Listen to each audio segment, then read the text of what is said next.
citizen of San Antonio and interested in this discussion for a lot of reasons. I'll just share the reason why I am supportive of Proposition A and B. For the last 8 years, 12 years since I've been in office, we have been focusing, I think, quite well on the fundamentals of this community, bringing up issues of equity, challenging some of the issues that we've had that have been long neglected, and we've done well as a community to uplift through a 10-year housing plan, efforts to support housing in our community. We are now embarking on our first ever advanced rapid transit system to have bona fide mass transit come to San Antonio.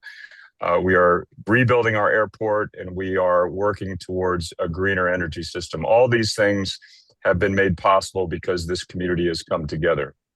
So as I look at what is happening now in downtown San Antonio, it is an opportunity through Project Marvel, which we've called the collection of downtown projects, to achieve our goals and aspirations that we have been articulating for many years for the urban core of our city. As you know, there has been an ongoing effort to redevelop the Hemisphere grounds, which has already resulted in a children's play area in Yanaguana, a new civic park, and a lot of other developments, including affordable housing on the edges of Hemisphere. We have an opportunity now not only to do that, but also to bring our spurs back downtown to the urban core through the investments that have been made possible by dollars that had been previously going to the state to be distributed to other cities, along with the spurs investments themselves. All told, over $2 billion of investment in the priorities that we have articulated as our community for uplifting our urban core and providing a pathway to real redevelopment, real investment in the community on the east side of San Antonio. So I am very pleased that we're here.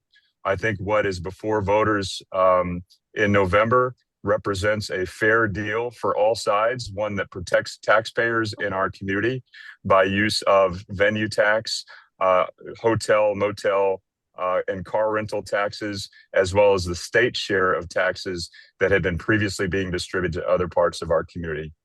Local residents' tax bills are not going to be affected by this, and all of that equates to a good deal for San Antonio that uplifts the areas that we have had as part of our aspirational goals for a very long time.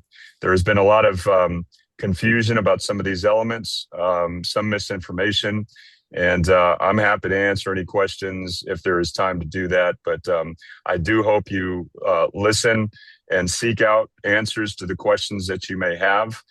Don't take anything for granted.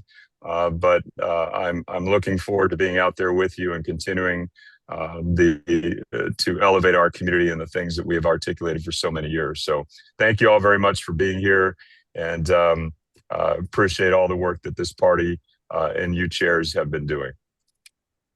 I think the other team can. What happened? We have two questions in the chat. I believe they're directed at you. So what happens if one proposition passes and the other does not? So, that's an interesting question, but the reality is the two propositions A and B are tied together. Proposition A represents the investments in the east side and the east side venues, which requires and assumes that the Spurs will be leaving the AT&T Center. And Proposition B, obviously, represents the term sheet and the county's portion, the venue tax investment in the downtown Spurs Arena. So the two go hand in hand. And quite honestly, when this conversation first started with Judge Wolf and myself and the San Antonio Spurs, it was about making sure that we work together as a community. This is not the county and the city working on with different goals and different aims. That's how we got into, frankly, bad deals before. That's how all this played out before, is the city and the county were negotiating against each other. We wanted to do all those things together as one team. And that's how I think this has eventually played out, and why Propositions A and B are essentially tied at the hip. Thank you. And we have a question from Mark Hammond. What makes it fair to, let me see, what makes it fair to shift a substantial portion of the cost of visitors? Let me see. What makes it fair to shift a substantial portion of the cost of Project Marvel to visitors? Actually, Project Marvel, let's just talk about specific parts of Project Marvel. And I hate the word Project Marvel anyways, because it basically references a collection of activity that's happening downtown, including the redevelopment of Hemisphere, other projects like the upgrades to the Alamo Dome and the Convention Center. UTSA is building a downtown urban campus. There's a lot of things happening in downtown, which shorthand we're referring to as Project Marvel. We want to do this in a comprehensive, holistic way, so that's not just a collection of projects, but it benefits our local residents in a substantial way by making downtown better for everyone. And so as it relates to those venues, and the reason why we're emphasizing venue tax and the PFZ, which is a state portion of those taxes that are generated in that area, the reason why it is visitor taxes is that those are what those taxes are designated for. We don't want to burden our local residents with the creation of arenas and convention centers. We would rather that people who come to our city and enjoy our city help us pay for those kinds of venues, and that's why venue taxes like that have typically paid for it. Just so I'm clear also, hotel occupancy tax, hot tax, which many people are interested in, also pay for arts. We have maxed out by statute the amount of the hot tax that goes to arts. So as more revenue comes in from visitors, more revenue goes into our arts community. So this to me is tourism and hospitality have been part of San Antonio's fabric and economy. We're benefiting local residents by making sure that they pay for those venues that create economic activity that support our city. One more question from Cynthia Garcia. What investments will be made in the East Side and District 1 for the citizens other than the entertainment center? What will citizens in those districts gain? Affordable houses should not be apartments. Not just be about no taxes, fine, but what are the improvements? Everybody needs to mute also, except for those speaking. Thank you. Yeah. So I don't want to speak for the county, but I will tell you that we have considered this all one community effort, not the city and the county doing separate things. And so when it relates to the improvements on the east side, Proposition A represents those Coliseum grounds and the improvements to those facilities that would allow the rodeo and those activities to do things that they've been wanting to do for a while and have not been able to because they've been sharing a venue. But in and around that area are residences, small businesses, there are recreational facilities, there's the golf course. We have always considered that a community-wide conversation so that we can make sure we're doing the things that East Side residents actually want us to do.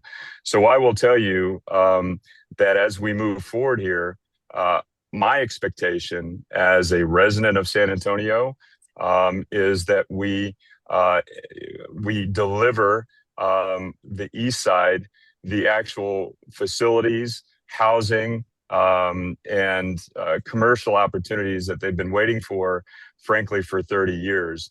That's part of the expectation and why conversations like this have to remain top of the agenda and in the public forum.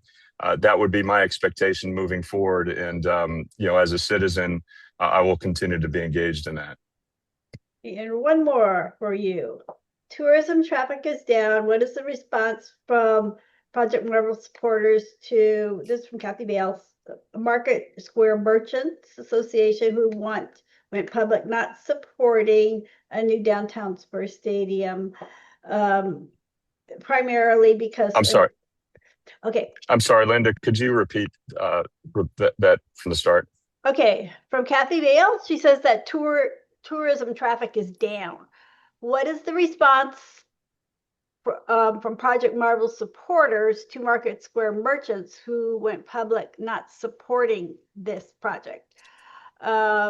Primarily because of lack of confidence in the city's ability to transparently manage Project Marvel on budget and on time. The Market Square business is struggling financially with ongoing lengthy and complicated construction around Market Square. They've said no one spoke to them about Project Marvel, and they are downtown small businesses.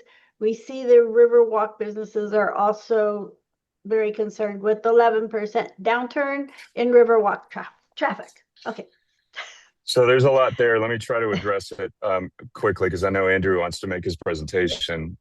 So I won't try to be too political, but the reason why we're seeing an economic downturn in many respects has to do with the Trump agenda. And so fortunately for us, we have a vote in November of 2028 where we can get our country back on track and our economy moving again. But even if it's a Democrat or a Republican in office, even if we have good times in the local economy, we know these kinds of peaks and valleys are cyclical.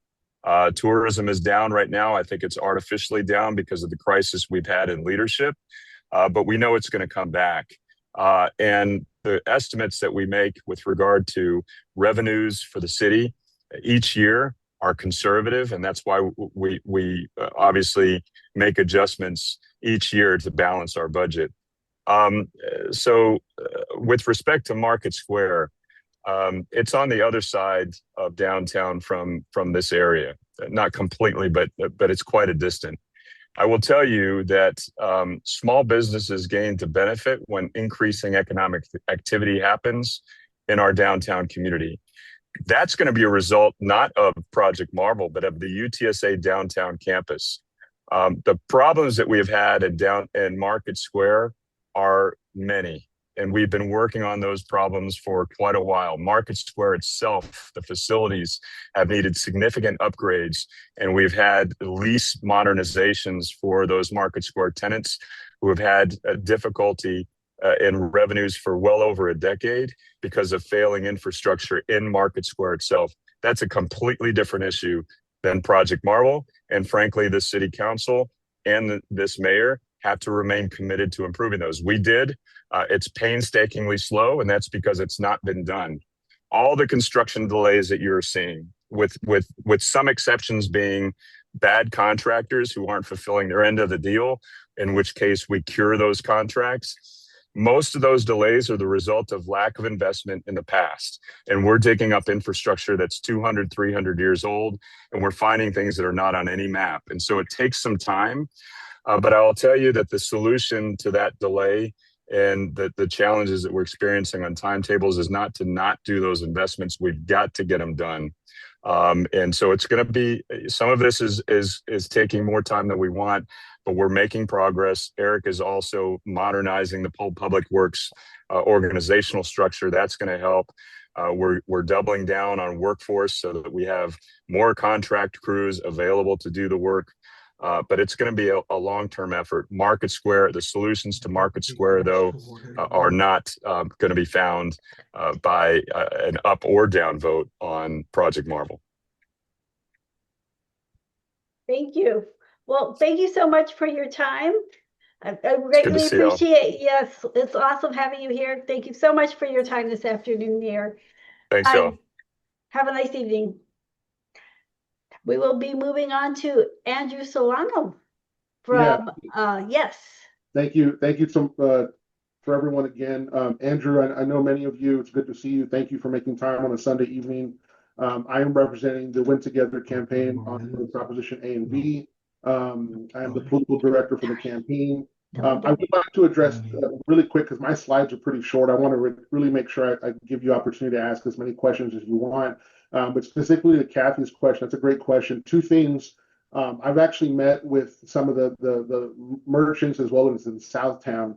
And one thing that they have made clear is that the spurs in the term sheet will be responsible for construction. That was something, if you read a piece by Michael Carlis over the last week or so, whether or not the construction would take place would be by the city. I do agree with the mayor, though. There's been a lot of improvements, including a dividing up of responsibilities within public works. I'm a longtime city hall staffer. I worked for Secor in District 1, so I know a lot of these business owners who are struggling with, quite frankly, the unacceptable delays in and around Southtown and South Alamo. The city has divided that up, so now there is a department head, Michael Shannon, overseeing just the vertical, which means the new projects, and then public works will continue to work on maintenance. And so that should help tremendously. The second thing I'll point out, and we'll get into this in a second in my presentation, is that unfortunately the venue tax money cannot be used for operations. And so I know we've heard, and we'll probably hear tonight, some of the other projects that you can use this money on.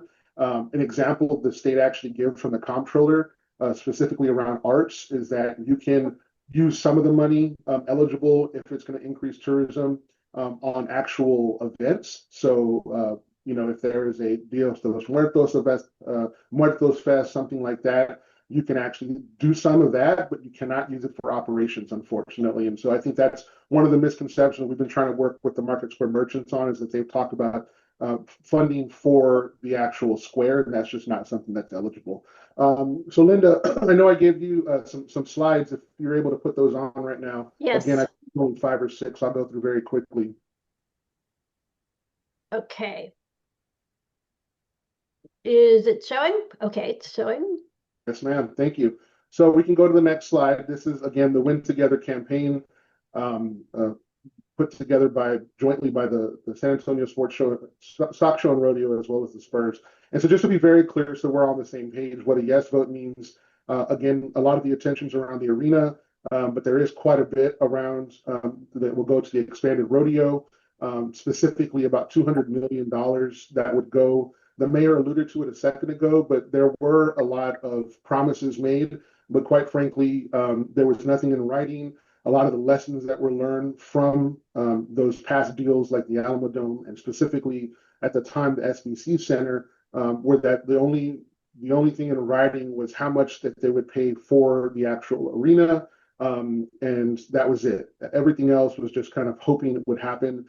In this deal, the difference is that it's guaranteed development, in other words, contractually, but specifically on the rodeo, this does give $200 million to the east side in the form of a year-round activation around the Frost Center and rodeo grounds, including the Freeman Coliseum.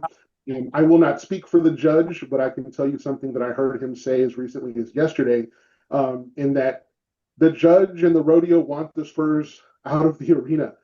Quite frankly, if you know anything about that, you know that the famous rodeo road trip in February takes place because the arena is taken over by the rodeo, but it's only for 30 days. And so right now, that 30 days equates to about $350 million of economic impact. That would at least get doubled under the new scenario. The problem is that the rodeo cannot expand if the Spurs are still there. Obviously, they play from about October. You just saw yesterday that they had their scrimmage through at least May, if not June, if they're in the playoffs. All that to say, the rodeo cannot expand if the Spurs are still there. So that also goes back to an earlier question about what happens if Prop A and or Prop B fail, or one fails and one passes. They are contingent on one another. The rodeo cannot expand if the Spurs are there. So really, they'd have to go back to the drawing table and figure out another solution. But of course, jobs as well. I will take a moment to just highlight that we have an estimate of at least 7,000 construction jobs. We have been meeting with the labor community to talk about what they want to see, obviously being at the table post November 4th, should that pass, that we can actually sit down and talk about, prevailing wages and, the cost of bringing them to make sure this is built by San Antonio. So people like the CWA, people like IBEW, as well as pipe fitters, right? Those are individuals who understand would have an opportunity for those workers, those local workers, to be working on the arena and the surrounding development. Linda, you can go to the next slide. Okay, let me see if I can figure this out. Okay, I'm going to have to stop sharing and then go back to my thing, because let me see. Yeah, you might just be able to scroll once it's back up. Yeah, okay, is that it? I think you stopped sharing. You might have to share again. Okay, yeah, where am I? Well, I think if you're bringing that up, I know the slides, so I can kind of talk through them as well. So the next slide just talks about what is Proposition A. Again, this is very high level, just to make sure that everyone understands. That's for the stock show and rodeo. I said about 200 million, so 191.8 is the estimate. And then Proposition B is the 311. Those funds are coming from, which is the only thing on the ballot this November, right? We talk a lot about the total cost, 1.3 billion estimate for the arena. The county's portion of that, right? The 311 for the arena and the 191.8 for the stock show and rodeo. That 311 is capped. Okay. In other words, that is the maximum amount. You can go to the next slide, Linda. That is the maximum amount that the county will provide for the cost of the arena. Very similarly to the city's portion of 489 million. Those are actually percentages, respectively, of the total 1.3. The Spurs are the only ones that are on the hook for their amount that it may go up. So right now they estimate 1.3 billion. So that means the Spurs at 500 million, the 489 from the city, as well as what's on the ballot this November is the 311 in Prop B for the arena. Next slide, Linda. Thank you so much. And so this is the breakdown for that piece. Again, the 311, that is a maximum amount. It cannot go over that even 1 penny. Same for the city. We are estimating significant cost overruns, right? Just because of, like the mayor said, the economy. But there have been talk about delays and why the rush. Despite, this has been going on for approximately 2 years. The first presentation publicly was made last November. But any cost overruns are going to be taken care of by the Spurs. And so, obviously the 500 million, should this go higher, upwards of 100 million, that is not paid for by anybody but the Spurs. You can go to the next slide, Linda. So to recap the total private investment, you hear this number a lot. The 500 we talked about for the arena, there's also a guaranteed 1.4 billion. That's the number I want to pause on for a second, because this is the difference between this particular deal and what we saw on the east side with the AT&T or SBC Center, in that there was no actual contractual guarantee. In this deal, you have the 1.4 billion is going to happen in 2 phases. First phase is also 500 million that will take place at the same time as the arena to minimize construction delays. And so the 500 for the arena and the 500 in the first round of development in and around the arena will consist of housing, hotels, and mixed-use development. That amount goes to pay back the city's portion of the 489 million, because it's backed by both TERS dollars, which is the tax increment reinvestment zone, as well as the PFZ. That's what you heard the mayor talk about, that money, that sales tax right now that goes to the state. So if you go downtown right now, if we were having this meeting on the Riverwalk, enjoying some margaritas, you look at your bill, you would see a sales tax right now. That money goes to the state. What this ability does, this amount allows now to rededicate a portion of that money that's already being collected, will continue to be collected at the same amount. That money will no longer, a portion of that money will no longer go to the state. Instead, we will get to direct it towards this to invest in ourselves. You may have seen that there was an op-ed that actually came out today by our very own Senator Jose Menendez, talking about how he and others in the Bexar County delegation push for this, right? Because this is something that exists for only a few cities in the state. Fort Worth kind of initiated this. Harris County gets to use it. And a few sessions ago, Senator Menendez led the charge to introduce this as a way for us to invest in ourselves by redistributing money that was going to the state. So that's really, really important, as well as the 75 million that's going to be in the community initiatives. We've heard a lot around the community benefits agreement.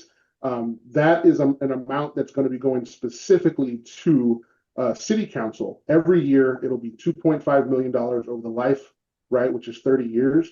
So every year during budget, the entity that's going to control this, which is going to be the city and county, not the Spurs will not own the arena, I should add. They will be leasing it back from the city at $4 million a year, and every year after that will be 2% added to that. So that amount of 75 million really is what I would consider revenue sharing, in the sense that that is money that right now is going to be coming from the Spurs every year for council to decide on what they want to do. And then, of course, the 100% of cost overruns. And so, Linda, we can turn the slide off. I'm going to end there in terms of the actual presentation. I want to highlight a few other things just to make sure before we get into questions.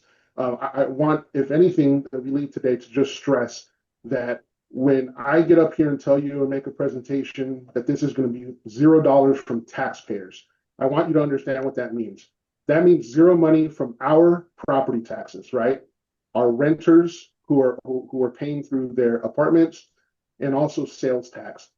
We know what it means, and there are a lot of good projects in this community that we have funded with those kind of taxes. Sales tax in particular, think VIA, think the trails, and of course think pre-K for SA. That means when you go and buy something, there's an additional 1/8 of a cent sales tax in those, and that funds a lot of really important initiatives. That is not this, though.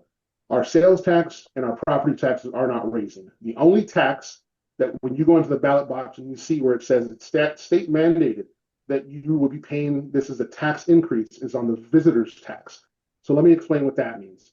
Yes, it means that visitors are most likely going to pay the majority of this, right? But it also, let me just acknowledge that there are those of us on this call that may at some point have to use a rental car. Some of us who may decide to rent a hotel room, right? And that doesn't count. It means if you live in a hotel, right?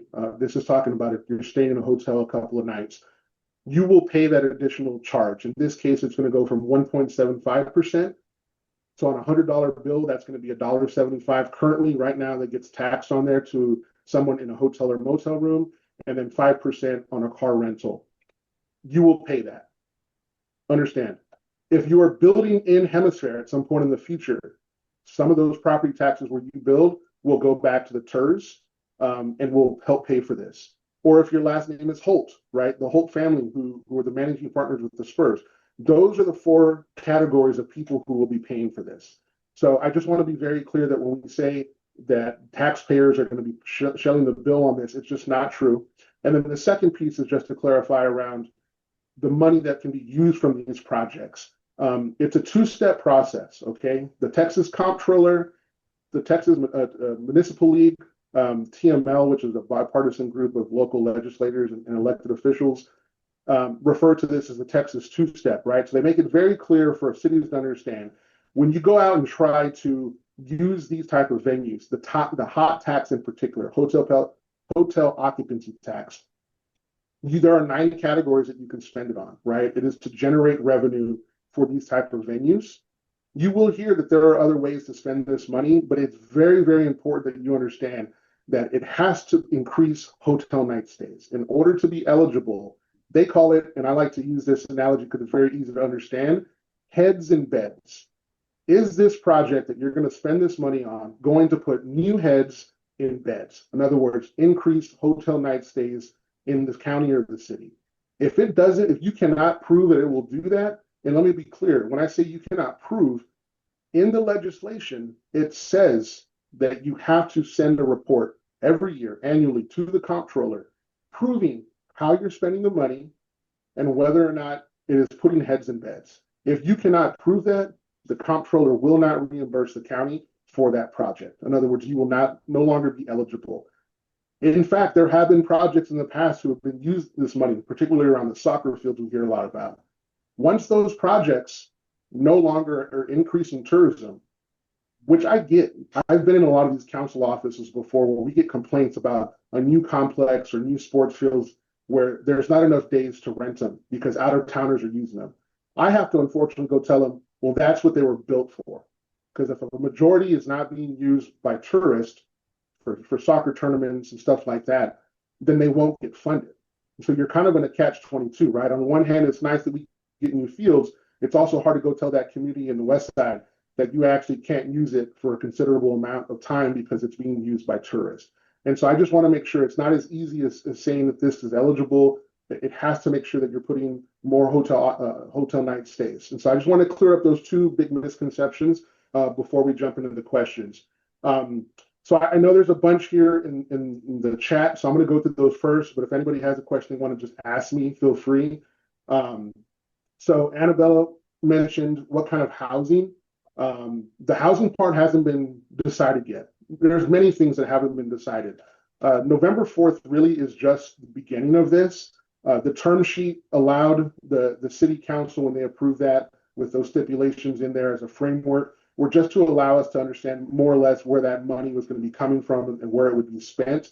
The actual type of development that's going to happen there right now has not been decided. In fact, after November 4th, should both measures pass, there's going to be a considerable amount of community engagement that actually goes to these communities and talks about what's going to happen there. I will say specifically, one of the first meetings I had in this role was with the Lavaca neighborhood. If you're familiar with Lavaca, you know that they're probably going to be impacted the most by this. They had significant concerns around parking and traffic.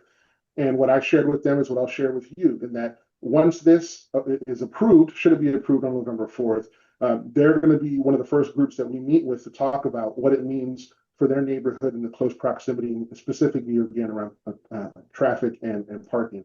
And so that part hasn't been decided. I will say though, on that point around housing, just to be clear, within the actual the 3-mile PFZ, and then also specifically in the actual footprint of the development, there is nothing there now outside of the ITC.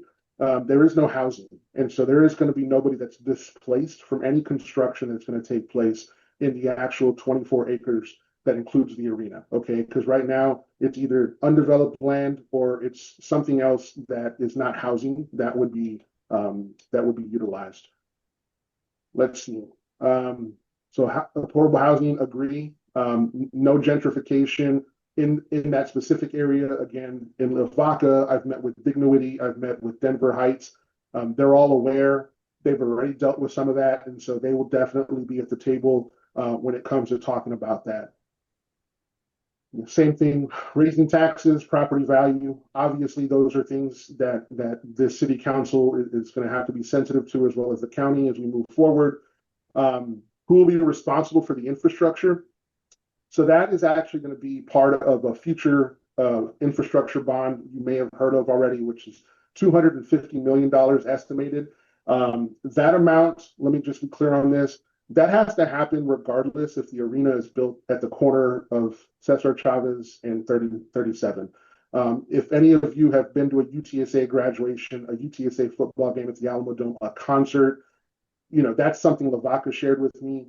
Any given day now, right, there could be a convention center in town with thousands of attendees, luminaria, a concert, a graduation, and it's a nightmare there. If you live in Southtown, if you live on the south side and you're trying to get there through 37, you know what a nightmare it is. That area absolutely needs improvements, again, regardless if it's arena there or not. And so that's what's being talked about. There are numerous in the plan, numerous multi-story parking garages, including one on the Alamo Dome side, on the Alamo Dome lot.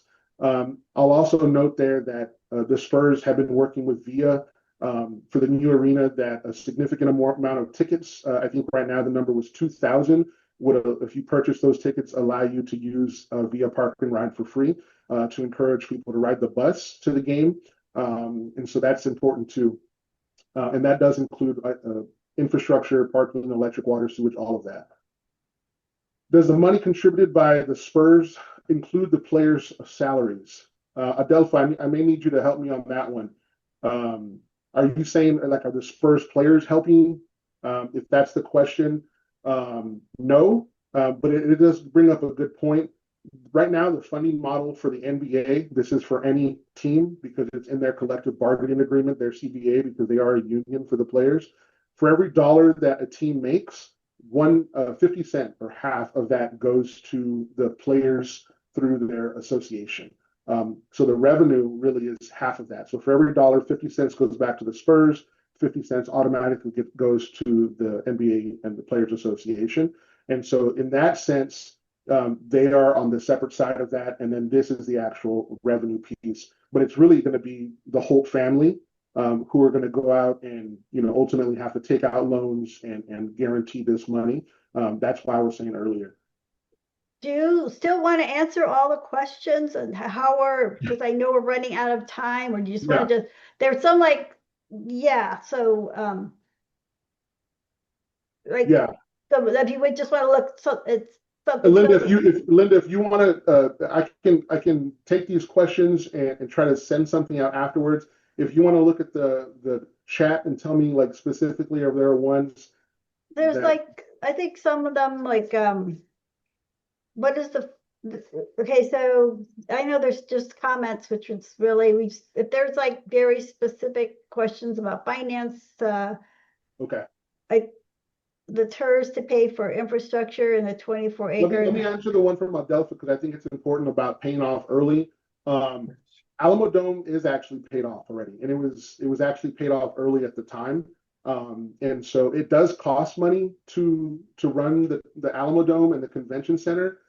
So more money is already going into the general fund. But Adelpha, that is a great point because a lot of these actually get paid off sooner because the sooner you pay it off, just like a credit card, if you have it, means that you're paying less interest. Obviously, the city has and the county have some of the best, if not the best, interest rates because of their bond rating in the country. So that helps. But those were paid off already. And that also leads me to, as a part of this deal, the Spurs, even though they will not own the arena, will pay all operations and maintenance, as well as the overrun. So that's very important too. Linda, if I could suggest that we take Andrew up on his offer. Thank you, Michelle. You are the party chair, and I'm just the deputy chair, and I'm not that's okay. No, this is your time, Linda. This is your time. No, I think it would be Linda, can I really just good answer, idea to get those Linda, can I answer questions in one writing. more because you mentioned around the financing piece. I think this is important because you probably can't find this information elsewhere. I will end on Renee's Odin's question about it should also be mentioned that in previous years, infrastructure bonds were used in each district. This one will only be used in District 1. Taxes will be collected throughout the districts. That is a great point. Let me be clear, because I've worked in the city for so long, bonds happen in 5-year cycles. Many of you have served on these bond committees for the different projects. They're typically every 5 years. The one that we are on right now was passed in 2022. So actually, we're next year, 2026, is a year earlier than we would typically have a bond. So the next one, if you just do the 5 years, would happen in 2027 through 2032, right? And so the fact that this particular $250 million is being discussed is kind of like an outside of that timeline. And so that actually, from what I understand, talking to the city staff, there would still be your regular bond that they're going to consider in 27. That would be all of those other projects. Because I can tell you from having served for many of these council members, none of them are going to be happy if the city is only doing 500 million total, even if you weren't doing the 250 infrastructure, because they all have projects that are waiting for years. And so my understanding is that the 250 will be done, perhaps the only thing for 2026, and then all the other projects that you're talking about for all the council districts, housing, and the infrastructure will be done in 2027. So that's my last point. I will try to my best to answer all these questions in a document and send them to Linda. Thank you all. Thank you so much, Andrew.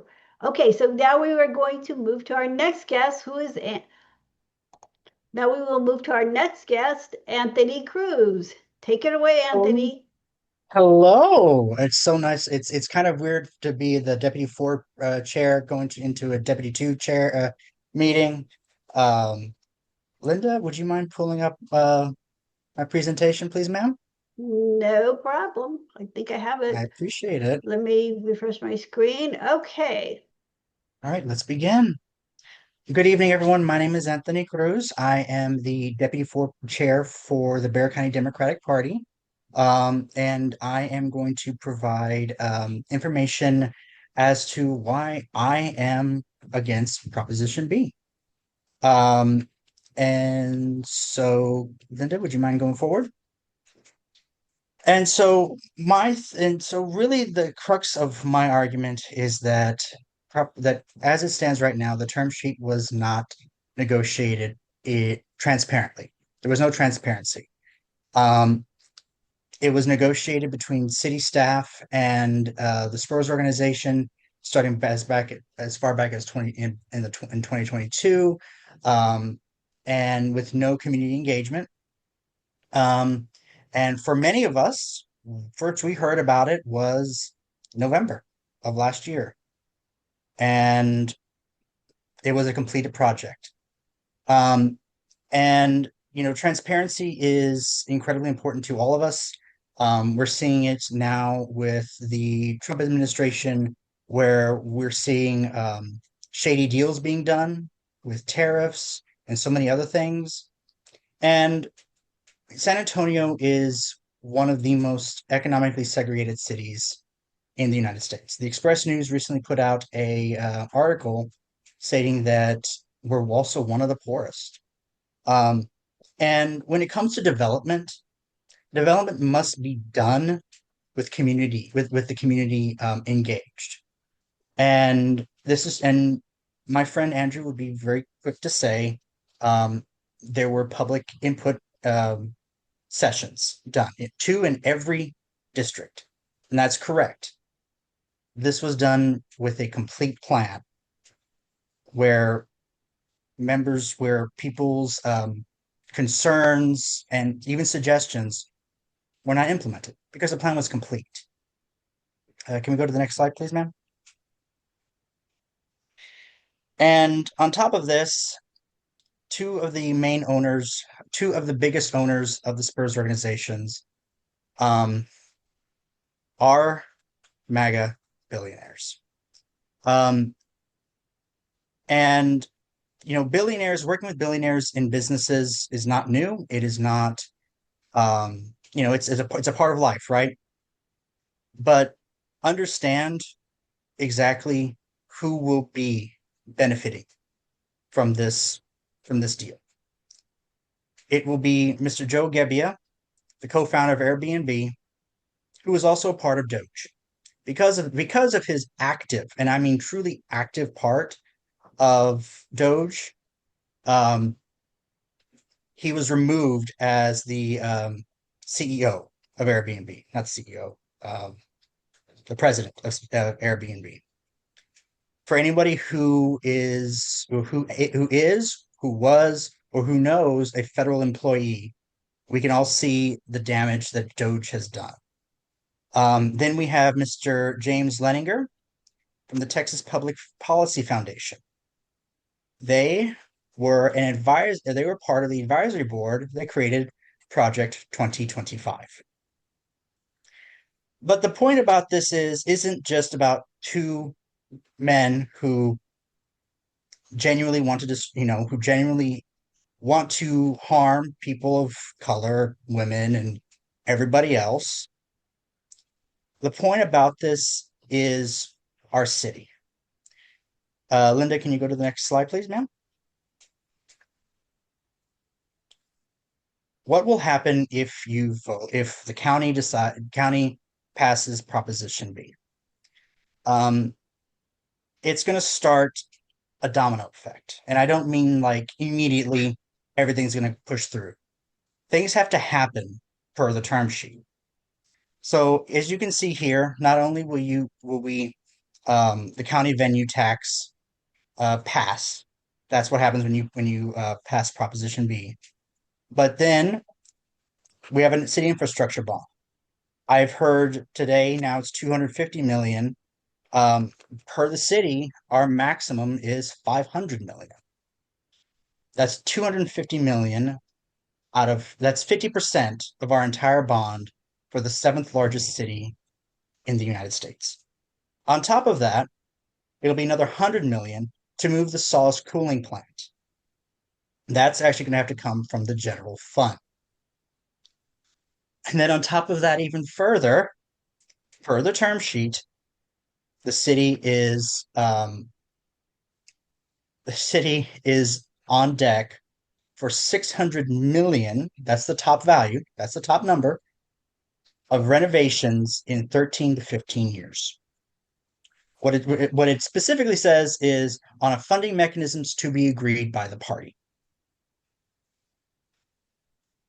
So it is correct if Prop B will not directly raise your taxes, but it's everything after that that will raise your taxes.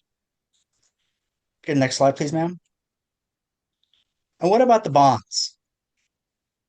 So I live actually just outside of city limits, outside of District 2.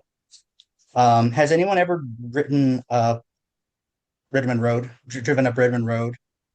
or Hildebrand? Lots of potholes. The northeast side, we recently had someone die in a flood. We have lots of projects, as Andrew correctly said, some for years. I believe in the idea of development as a citywide policy idea. And such a massive, massive undertaking will harm not just, the west side and the south side and the east side, but also the north side. We're talking about taking away a large portion of our ability for capital projects. Can we go to the next one slide, Linda, please? So this slide is actually something I put in for myself. For those who don't know, I am a very big proponent of public transportation. I'm a train nerd. I joke that I've taken too much Tylenol and now I just talk about trains all day. And what is interesting is that next to the Alamo Dome is the Amtrak station. The Amtrak station, if anyone who has never seen it, is a terrible shack. It's dingy, it's gross, but it's also the second most traveled train station in the state of Texas. 55,000 people visit here every year, and the first thing they see is that terrible station. Now, based on information we received, the transportation bond will not include any provisions for public transport. What it will do are some highway ramps, and I think the centerpiece of this is a 1,250 slot parking garage. For those who've ever driven up 35 in the past several years, I'm sure they can all agree the best thing we need right now is more cars. Huh? That was sarcasm. Can we go to the next slide, please, Linda? Now, there was a lot of talk about 2008. In 2008, Nelson Wolff was going through a similar situation. He, instead of creating a plan outright and just hoping it passes, involved the community. Not just Cops Metro, but just everybody. They created the plan. Where is this money going to go? This entire list included renovations to the Frost Bank Center, SPC Center, whatever the hell you want to call it. Now, I've been to the Tobin Center. I've seen my very best friend play in the San Antonio Symphony. For those who've never been to this Tobin Center, it is magnificent. That is what our money can do. And yes, it is a process, but I'm not afraid of a little work. This is San Antonio. We are not afraid of hard work. And if hard work can give us all this, we can absolutely create something remarkable. Linda, can we go to the next slide, please? So what could it look like? It could look a lot like 2008. Us sitting down together with the Spurs organization, with the city of San Antonio and the county, and coming together and saying, what are we going to use this money for alongside an arena? alongside renovations to the Alamo Dome, to the Frost Bank Center. Could we bring rail to San Antonio? Could we not only renovate the Frost Bank Center, but help develop 78202, one of the poorest zip codes in the United States? What could we do? I am one of the very few people that's looked at this plan of Project Marvel as it stands right now and said, we could do so much bigger. We could do so much more. And one of the things that everybody here has said correctly, the Spurs are not leaving. Please don't be afraid if you're no vote. Please don't be afraid of the Spurs leaving if you vote no. Spurs are here until 2032. And I have confidence in everybody here that a new deal can be hashed out in the next 7 years. Linda, can we go to the next slide, please? Because what does your vote no mean? It doesn't mean what it doesn't mean is that it does not mean that you're against Project Marvel or the idea of large developments in the city. It just means that this term sheet right now, this plan, is not as good as it could be. And we are saying it can be better. It also does not mean that the Spurs would leave, because as I said, they're here until 2032. And Peter Holt and everybody else, in regards to the Spurs, have said they're going to stay. And I do believe that even though we disagree on this, I'm taking Peter Holt at his word.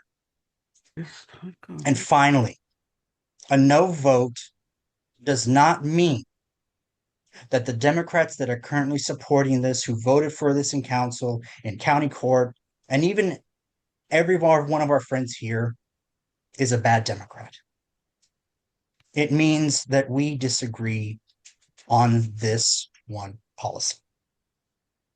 Linda, can you go to the next slide? Because at the end of the day, our party is a very big tent. There are things that are definitely non-negotiable. The right to a woman's access to abortions, queer people's rights for equality and equity, justice for those who have been harmed by police brutality, and the fight against fascism. We will always stand for doing the right thing. But there are also things that, we can disagree on and still be friends, still be proud Democrats. About an hour ago, about 30 minutes before this presentation, I had a call from somebody, one of my mentors, who was very active in this campaign and someone without whom I would not be here. We actually engaged in discussions. And you know what? I really do believe what I believe. We disagreed. But one of the last things he asked me was, why didn't you call me? And I'm just like, this person is so important. This person, and I'm just a deputy chair. I'm just a precinct chair. And I told him, I said, I didn't want to bother you. And he said, stupid. I'm your friend. Give me a call. Don't ever be afraid of calling me, even when we disagree. This was the biggest argument. This was something I flew up against for so long, being one of the people voting no on this, that it will tear our party apart. I don't agree with that. Because even though we disagree right now, we will come together always, because that's what we do. We are proud to be Democrats. All right, Linda, that's that. Thank you. Oh, and I did provide some links, including some citations. I apologize if I'm stuttering a bit. I grew up with a stutter, so um, I am happy to take any questions. So how do you want to do the questions? Do you want to read them or do you want me to read them to you? I can read them. Okay, we'll do it that way. Let me go up. Da-da-da-da. How does this deal compare to others like it? Gloria, another person without whom I would not be here, and I don't have an exact answer to that very technical question. I do know somebody who might know. Miss Odin, would you happen to know that answer? Question again, please? How does this deal compare to others like it in small markets? In small markets. I guess like Seattle, Phoenix, New Orleans, Uh-huh. maybe? I can answer, but Anthony, that's up to you. Yeah. I don't recall which markets are paying for themselves. Isaiah, need a little help here. Um, sure. So can everybody hear me okay? Yeah. Okay, my Wi-Fi is not great. And so it depends because it's and I think that there's some good research on this about how this deal compares, and there's been some articles about that. It's a good question. I think one of the worst deals that we have an example of that this is somewhat better than is Oklahoma, where the city pitched in 50 million and they got no community benefits out of it. And or sorry, the team pitched in 50 million and the city paid 950 million, I believe. Um, so that's one of the worst deals. I would say this is it's not as good as a lot of deals where the a sports team has a monopoly on sports in its city. Um, and it's a pretty good deal for whoever runs and operates the arena because they pay zero in property taxes since the city owns the land, and they will get all profits off of all events that are at the arena, regardless of whether it's a sports game, Spurs game, or whether Mariah Carey comes into town, or somebody, a comedian or something. So all profits to it, and all profits from the parking, um, the structure that will be paid for by property taxes will go towards the operating leaser, which is the Spurs. Are there any so this thanks Isaiah, thanks Miss Odin. Um let's see. Going down. Kathy's giving us a lot of comments, but no questions. Do any of the projects I mentioned be used by the hot tax? The projects I'm assuming you mean 2008, is that right, Rosemary?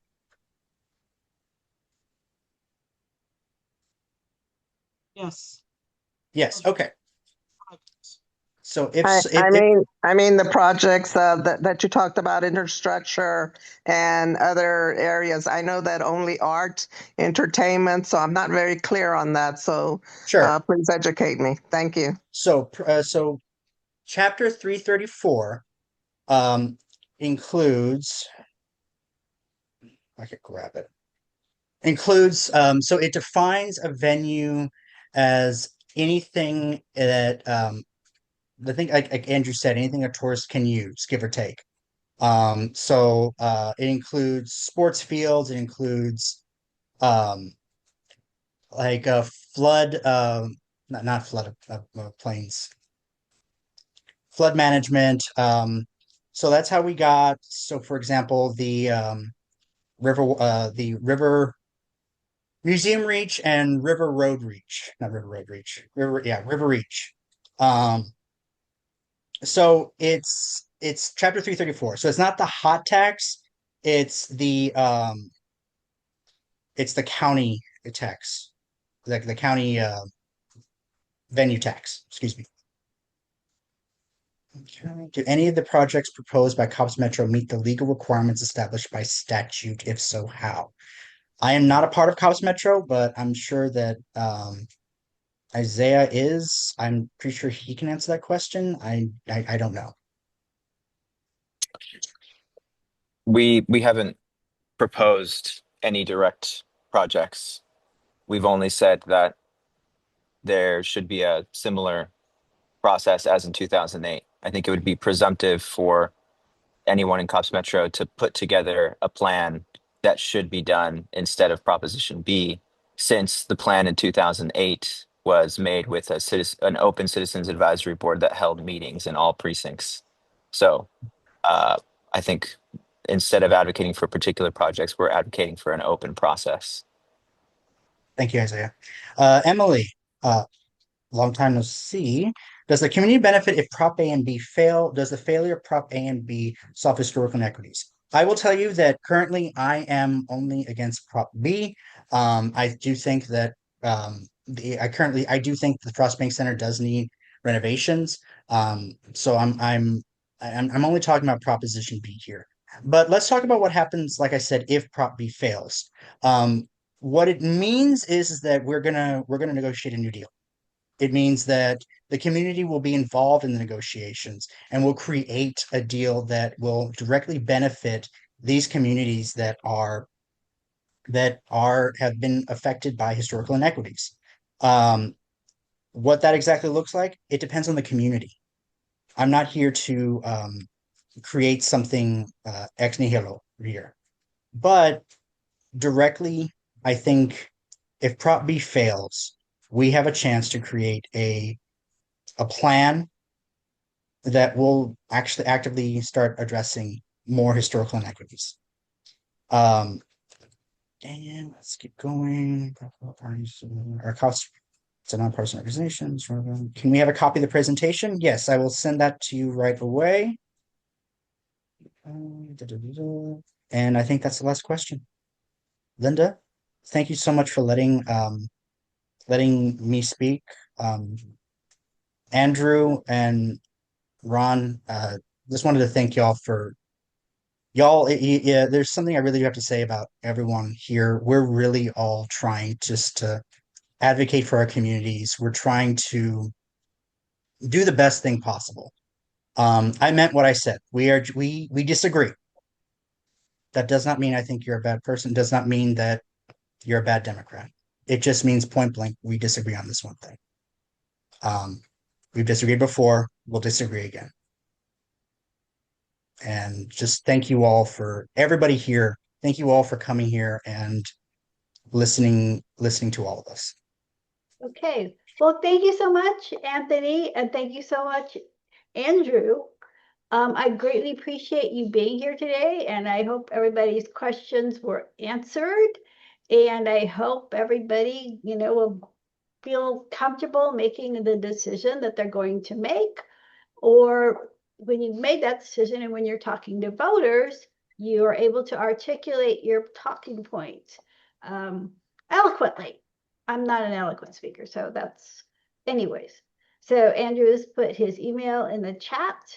And Anthony, why don't you put yours in the chat, please?